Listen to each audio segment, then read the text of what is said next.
Good afternoon everyone बेटा। आज जो हम टॉपिक स्टार्ट करने वाले हैं वो करने वाले हैं एग्रीगेट डिमांड और एग्रीगेट जो सप्लाई हमने टॉपिक स्टार्ट किया हुआ है उसके रिलेटेड एग्रीगेट से रिलेटेड आपका टॉपिक आएगा कि average propensity to consume and average propensity to save, marginal propensity to consume and marginal propensity to save. ये टॉपिक हम डिटेल में पहली वीडियो में कर चुके हैं, है ना, पार्ट 3 के अंदर कर चुके हैं। हमारे इसमें पार्ट 1, पार्ट 2, पार्ट 3, पार्ट 4 है। आज जो हम कर रहे हैं पार्ट 4, यहां तक हमने किया था कि एवरेज जो हमारी प्रोपेंसिटी टू कंज्यूम है वो क्या है, प्रोपेंसिटी टू सेव क्या है और वो कौन कौन से इसके कॉम्पोनेंट्स है। आज जो हम करने वाले टॉपिक वो है कि what is the relation between the APC and MPS. जो रेस्ट आपका बचा हुआ वो सारा चलेगा। एमपीसी और एमपीएस में क्या रिलेशनशिप होता है, इनकम के रेफरेंस में इनका क्या रिलेशनशिप होता है, किस तरीके से मेजर किए जाते हैं, और यहाँ पर आगे आपका जो आपका कंजप्शन फंक्शन होता है, सेविंग फंक्शन होता है और आपका इन्वेस्टमेंट फंक्शन होता है, उसके बारे में हम जानेंगे। क्लियर? सो हम स्टार्ट कर लेते हैं। यहाँ पे सबसे पहले बात कर रहे हैं हम कि एपीसी और एपीएस का रिलेशन क्या होता है। पहली चीज तो है एपीसी का मतलब क्या है। एपीसी का मतलब होता है एवरेज प्रोपेंसिटी टू कंज्यूम। क्या होगा? Average propensity to consume. अब एवरेज प्रोपेंसिटी टू कंज्यूम है क्या? कोई व्यक्ति अपनी इनकम का कितना part as an average consume करता है या कोई व्यक्ति अपनी इनकम का कितना पार्ट सेव करता है, तो इसी को बोलेंगे एवरेज। एवरेज निकालता कैसे है? हम लेंगे y इज इक्वल टू होती है C प्लस S। सबको पता है income is equal to consumption plus saving होती है। क्लियर हुआ? अगर हम इनका एवरेज निकालेंगे, अगर हमें कंजप्शन का एवरेज निकालना है तो हम क्या करेंगे, we will divide it by the y, income से S को बाय द y और इसको भी हम बाय द y कर देंगे, है ना। यहाँ पर इज इक्वल टू आ जाएगा 1, यानी 1 इज इक्वल टू, अब जब हम ये ले रहे हैं तो ऑलरेडी हम कर चुके हैं कि हमने इनका क्या निकाला है, एवरेज। ये क्या हो जाएगा, एपीसी आ जाएगा प्लस आ जाएगा एपीएस। बेटा लेकिन एक चीज याद रखना, आप इस फॉर्मूले से बच्चे ज्यादातर गलती करते हैं जब न्यूमेरिकल निकालते हैं। न्यूमेरिकल निकालने में कई बार एपीसी दिया हुआ होता है और हम एपीएस 1 माइनस एपीसी करके निकाल देते हैं। बेटा एवरेज कभी भी प्लस माइनस करके नहीं निकलता। ज्यादातर बच्चे पेपर के अंदर यही मिस्टेक करते हैं और इसीलिए उनका आंसर गलत आता है। आपको एवरेज हमेशा ही डिवीजन करके निकालना है। आपको कंजप्शन फाइंड आउट करना है, सेविंग फाइंड आउट करनी है, आपको एपीसी निकालना है, एपीएस निकालना है डिवीजन करके। जब ये आ जाता है तो इसको आप प्लस करके ले सकते हो कि इनकम के बराबर होता है, लेकिन एवरेज हमेशा डिवीजन करके ही निकलता है, क्योंकि आपके पेपर के अंदर आपकी एक टेबल आती है जो टेबल आपको पूरी फिल करनी होती है। ज्यादातर बच्चे उसमें गलती करके आते हैं, उनका अगर एपीसी आ गया तो 1 में से एपीसी माइनस कर देंगे, एपीएस लिख देंगे, तो ये गलत होता है। 0 से 1 की वैल्यू केवल और केवल एमपीसी या एमपीएस की होती है, एपीसी एपीएस की नहीं होती। कंसेप्ट क्लियर हुआ? समझ में आ गया? तो आप लोगों को यही कंसेप्ट चल के समझना है कि एपीसी और एपीएस डिवीजन से निकलेगा, प्लस माइनस से नहीं निकलेगा। Either it is coming in the formula.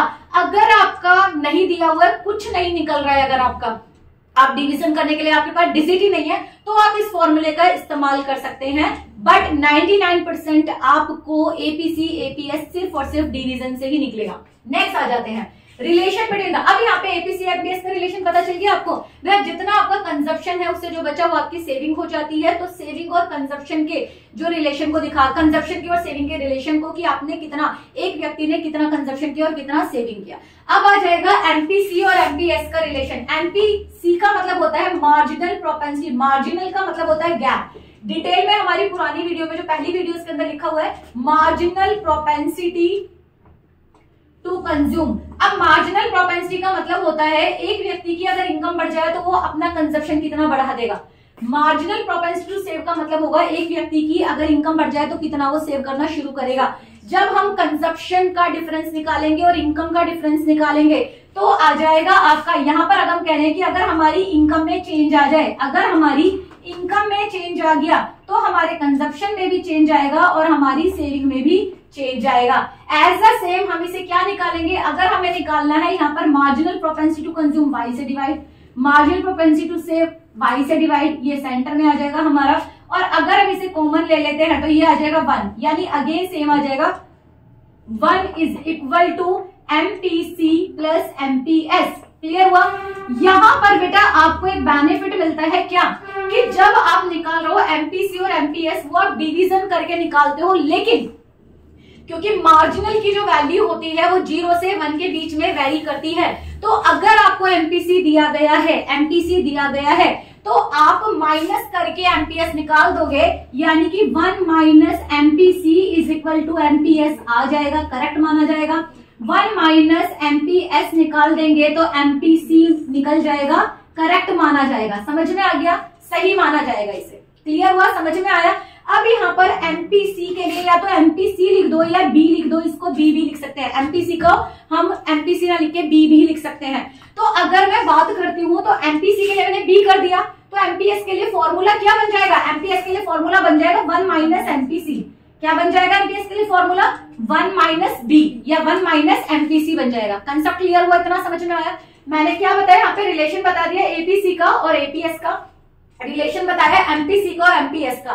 कह रहे जैसे जैसे इनकम में चेंज होता है वैसे वैसे हमारा कंजप्शन भी चेंज होता है और सेविंग भी चेंज होता है। कितनी इनकम पर कितना कंजप्शन चेंज हुआ या कितनी चेंज इनकम होने पर कितना आपका सेविंग चेंज हुआ, इन्हीं के रिलेशंस को हम यहाँ पर प्रेजेंट किए हैं। इन फॉर्मूलाज के हिसाब से यहाँ पर सारा का सारा डिफाइन किया है। आई होप इतना समझ में आया होगा।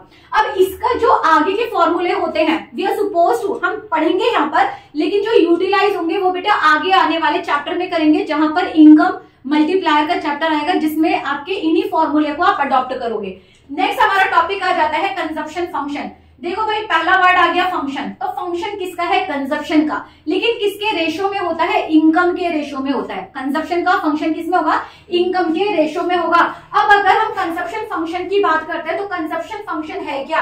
फंक्शनल रिलेशनशिप है इनकम का और कंजप्शन का, यानी इनकम में चेंज होने से कंजप्शन पे क्या असर पड़ता है। तो बेटा कंजप्शन हमारे दो तरह के होते हैं। कौन कौन से होंगे? एक होगा ऑटोनोमस कंजप्शन होता है और एक इंड्यूस इन कंजप्शन होता है या चेंज इन कंजप्शन होता है। ये होता है हमारा change in consumption. Autonomous consumption का मतलब होता है ऐसा खर्चा जो हर बार इनकम पे सेम आए। जैसे एग्जांपल ले लेते हैं कि आपका नमक का प्राइस कुछ भी हो, आपकी इनकम कुछ भी हो, नमक का प्राइस कुछ भी हो, आप सेम अमाउंट ऑफ नमक इस्तेमाल करते हैं। एक व्यक्ति जैसे, ऐसा तो नहीं है कि जिसको नमक अगर नमक के रेट कम हो जाएंगे तो आप ज्यादा खाने लगोगे, ये इनकम बढ़ जाएगी तो आप ज्यादा खाने लगोगे, ऐसा नहीं होता है। इसी तरीके से अगर एक व्यक्ति को ब्लड चढ़ना है, तो ऐसा नहीं होता कि इनकम बढ़ जाएगी तो आप ब्लड ज्यादा चढ़वा लोगे, पॉसिबिलिटी नहीं है। इसका मतलब हो गया चाहे मेडिकल की बात करें चाहे हमारी रेगुलर कंजप्शन की बात करें, वो हमारा सेम रहता है। लग्जरी गुड इसके अंदर नहीं आते हैं, तो हम उसी को ऑटोनोमस कंजप्शन बोलते हैं। ऑटोनोमस का मतलब होता है लगातार एक जैसा कंजप्शन। लगातार एक जैसा कंजप्शन का मतलब है इनकम कुछ भी हो बट आपका खर्चा उस लेवल पे अगर सेम है तो ऑटोनोमस है। अगर वो चेंज हो जाता है, जैसे सपोज करो कि आपकी इनकम है 10,000 रुपए तो आप 2,000 का फोन ले लो, 50,000 हो जाएगी 20,000 का फोन ले लोगे, 10 लाख हो जाएगी 1.5 लाख का फोन ले लोगे। तो इट बेसिकली हम इसे कंसीडर क्या करके चलेंगे, जैसे जैसे इनकम में बढ़ा वैसे वैसे हमने चेंज कर दिया। हमारा जो ईटिंग हैबिट होती है उनके कंजप्शन में चेंज हो जाते हैं। इसको हम ऑटोनोमस कंजप्शन नहीं बोलते, इसको बोलते हैं इंड्यूस कंजप्शन, क्योंकि इनकम में चेंज आने की वजह से आपके कंजप्शन में चेंज आ गया। कंसेप्ट क्लियर हुआ? तो कंजप्शन का फॉर्मूला हो जाएगा सी बार प्लस सी। सी बार क्या है? बेसिकली सी बार है आपका ऑटोनोमस कंजप्शन और सी क्या है आपका कि इनकम में चेंज आने की वजह से आपका कंजप्शन चेंज हुआ।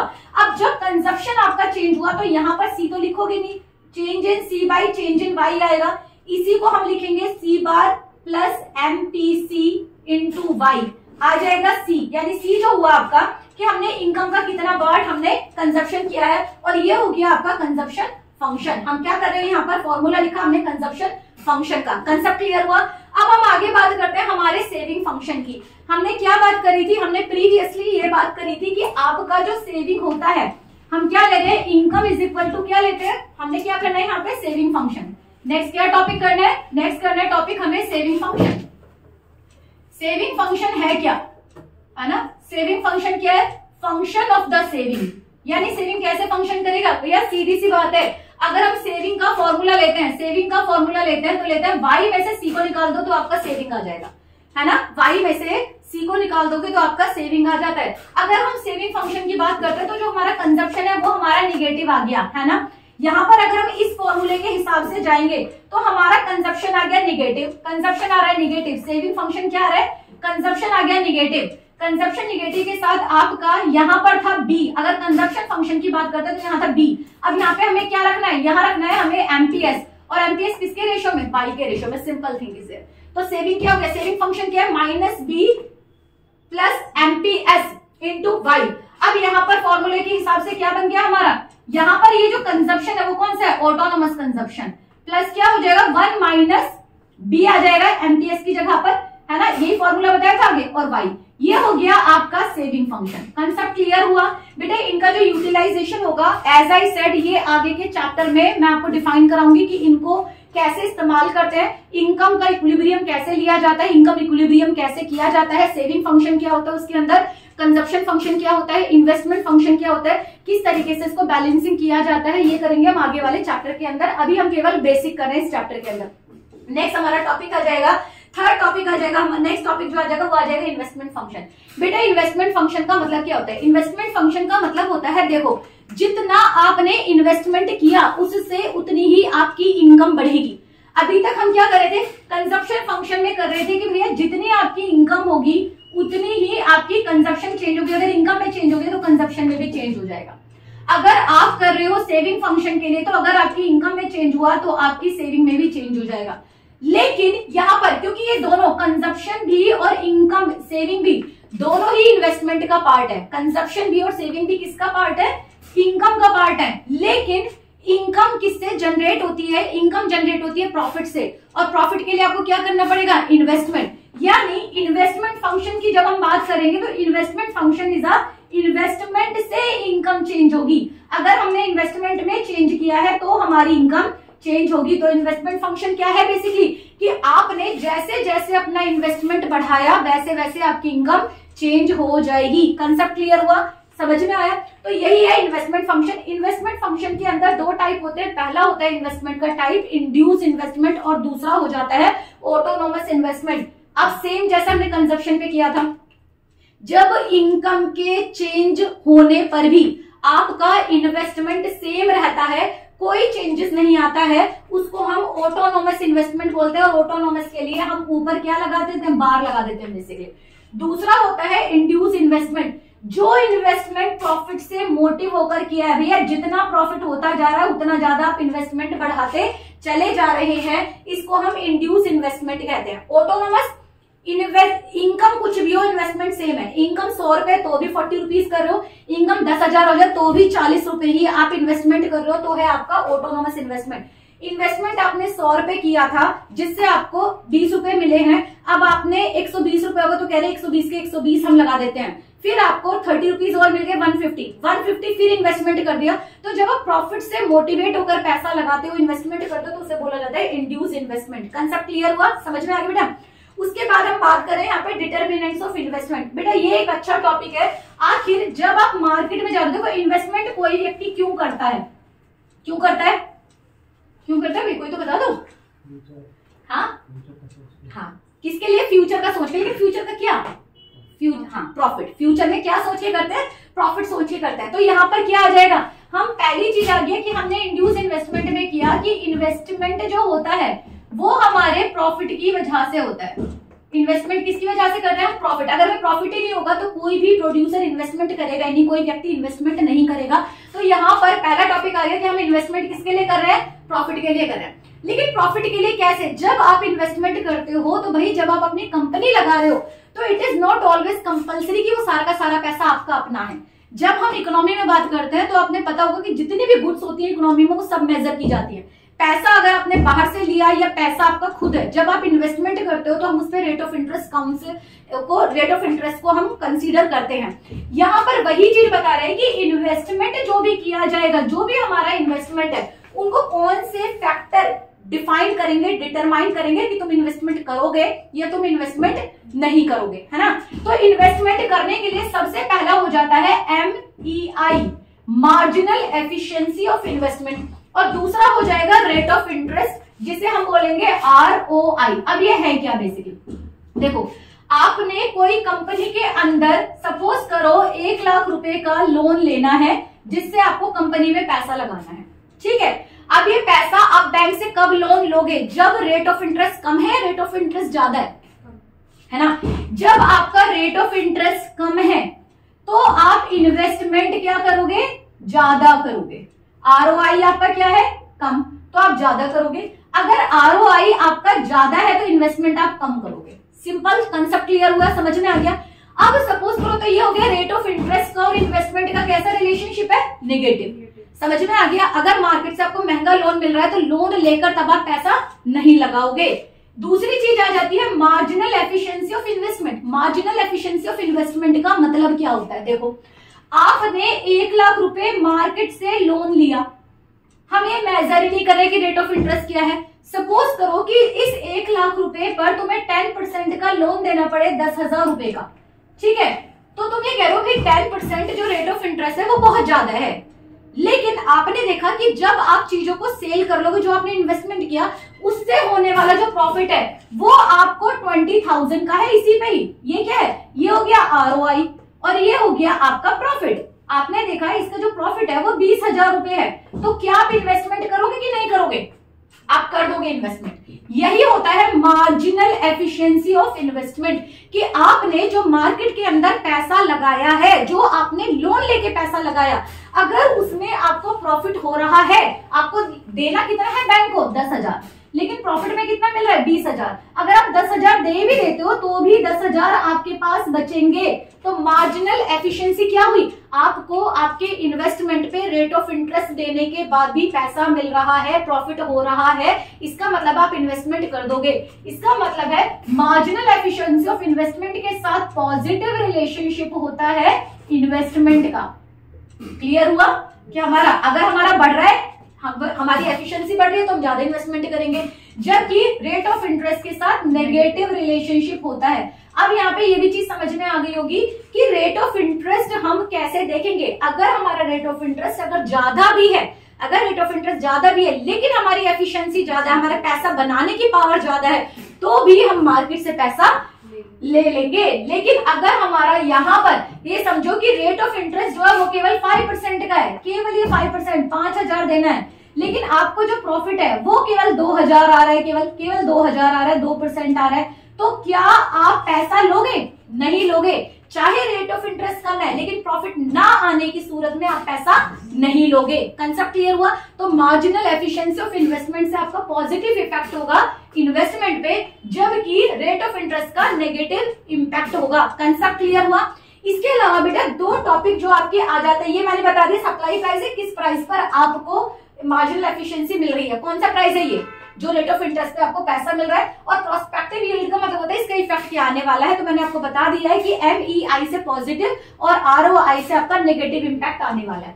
अब नेक्स्ट क्वेश्चन जो आ जाता है वो आ जाता है कि आपकी जो सेविंग है, लास्ट जो आज का टॉपिक है वो है कि जो आपका सेविंग है और जो आपकी इन्वेस्टमेंट है वो कैसी होती है। बेसिकली बेटा एक चीज होती है, याद रखना, हम लोग एक आ गया हमारा सेविंग, और सेविंग को ही हम इन्वेस्टमेंट करते हैं जिससे कि प्रॉफिट को लिया जा सके। अब हुआ क्या, मेरे पास सपोज करो सेविंग होते हैं 5,000 रुपए, और मैं ये डिसाइड करती हूँ कि 5,000 रुपए में से 5,000 रुपए मैं सेविंग करूंगी, कि मेरे पास 50,000 रुपए हैं, उन 50,000 में से मैं सेविंग करूंगी 5,000। क्या बोला मैंने, 5,000 सेविंग करूंगी। तो ये जो सेविंग मैंने प्लान की है एक, लेकिन बाई चांस की बात है मेरे यहाँ गेस्ट आ जाते हैं और मुझे 2,000 रुपए उनके खाने पीने पे लगाने पड़ते हैं, तो मेरी रियल में कितनी हुई है सेविंग, 3,000। तो रियल कितनी सेविंग हुई है, 3,000। Concept clear. प्लान कितनी की थी मैंने, 5,000। रियल में कितनी हुई है, 3,000। मैंने ये सोचा था कि 5,000 रुपए मैं इन्वेस्टमेंट कर दूंगी जैसे है सारे के सारे, लेकिन रियल में कितनी कर पाई मैं, 3,000। समझ में आया। तो ये हो गया रियल और ये हो गया प्लान। जब हम प्लान्ड सेविंग की बात करते हैं तो उसे हम बोलते हैं एक्स एंटे सेविंग। आपसे क्वेश्चन पूछ लिया जाता है एक्स एंटे सेविंग क्या होता है, तो ex ante saving the saving is planned by a consumer, क्योंकि सेविंग कंज्यूमर के द्वारा प्लान की जाती है, प्रोड्यूसर के द्वारा प्लान की जाती है। Real saving by the producer और द कंज्यूमर, जो सेव कर ले, जो इन्वेस्टर होता है वो जब वो सेव कर ले तो क्या हुआ, इन्वेस्टमेंट नहीं किया उसने, तो इसे हम क्या बोलेंगे, एक्स पोस्ट सेविंग। समझ में आ गया क्या बोलेंगे, एक्स पोस्ट। एक्स एंटे का मतलब होता है प्लान, एक्सपोज का मतलब क्या है, जो रियल में हुई है। कंसेप्ट क्लियर हुआ।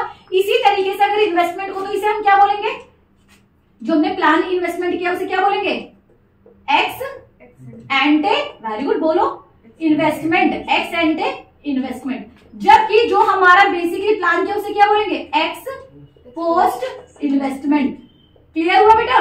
तो आज का जो टॉपिक है उसके अंदर बेसिकली हमने क्या किया, उसके अंदर हमने किया है एग्रीगेट डिमांड और रिलेटेड एग्रीगेट्स के अंदर हमने किया है एपीसी एपीएस का रिलेशनशिप हमने देखा है, जिसमें हमने किया था change in C by change in Y plus change in S by change in Y से हमने निकाला था 1 is equal to APC plus APS किया था। दूसरा हमने किया था एमपीसी और एमपीएस का relation, marginal propensity to consume और मार्जिनल प्रोपेंसिटी टू सेव, जिसके अंदर हमने लिया था change in C by change in Y plus change in S by change in Y, जिसमें हमने क्या निकाला था 1 is equal to MPC plus MPS कर दिया था।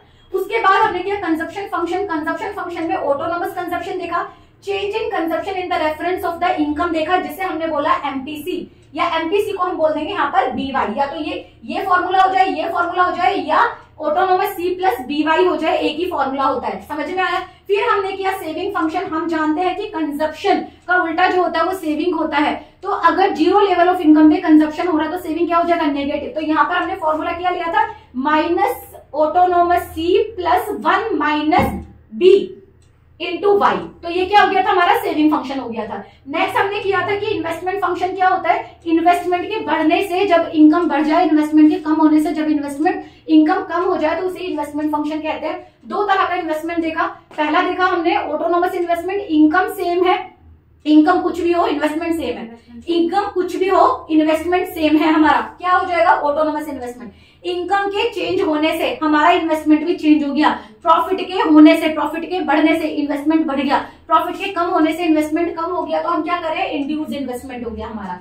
नेक्स्ट हम बात करेंगे यहाँ पे डिटर्मिनेंट्स ऑफ द इन्वेस्टमेंट के अंदर, marginal efficiency of investment positive effect डालता है इन्वेस्टमेंट पे, इन्वेस्टमेंट को बढ़ा देगा, जबकि रेट ऑफ इंटरेस्ट अगर कम है तो इन्वेस्टमेंट ज्यादा होगा, रेट ऑफ इंटरेस्ट अगर ज्यादा है तो इन्वेस्टमेंट कम हो जाएगा। उसके बाद हमने कहा कि सेविंग और इन्वेस्टमेंट को अगर हम प्लान करें और अगर रियल करें, तो प्लान जो करते हैं हम, प्लान सेविंग कर रहे हैं, अगर हमने सेविंग को प्लान किया हुआ है तो उसे बोलेंगे एक्स एंटे सेविंग, जो हमारी रियल सेविंग हुई है उसको हम कहेंगे एक्स पोस्ट सेविंग, जो हमने इन्वेस्टमेंट प्लान किया था उसे एक्स एंटे इन्वेस्टमेंट कहेंगे, और जो हमने रियल में इन्वेस्टमेंट किया उसको एक्स एंटे इन्वेस्टमेंट कहेंगे। This is I rest my lecture here. जो लेक्चर है उसके अंदर मैंने अभी तक पूरा चैप्टर जो वो 4 पार्ट के अंदर डिफाइन किया है, बहुत आराम से किया। आप चारों पार्ट जाके देखो, आपको समझ में आएगा, क्लियरिटी होगी। अगर कहीं पे कोई डाउट है तो आप लोग कमेंट बॉक्स में लिख सकते हैं, और आपको अगर किसी भी चैप्टर के अंदर, बाकी सारे चैप्टर की वीडियो ऑलमोस्ट हमारी आ गई है, तो आपकी अगर कहीं अभी भी क्वेरी रह जाती है तो उस क्वेरी को आप हमसे डिस्कस कर सकते हैं,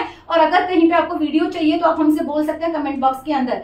rest of the thing I hope कि आपको समझ में आ रहा होगा, और बाकी आप लोग हैं, आप लोग हमसे साथ बने रहो और आप लोग हमसे पूछते रहो, ठीक है, ओके।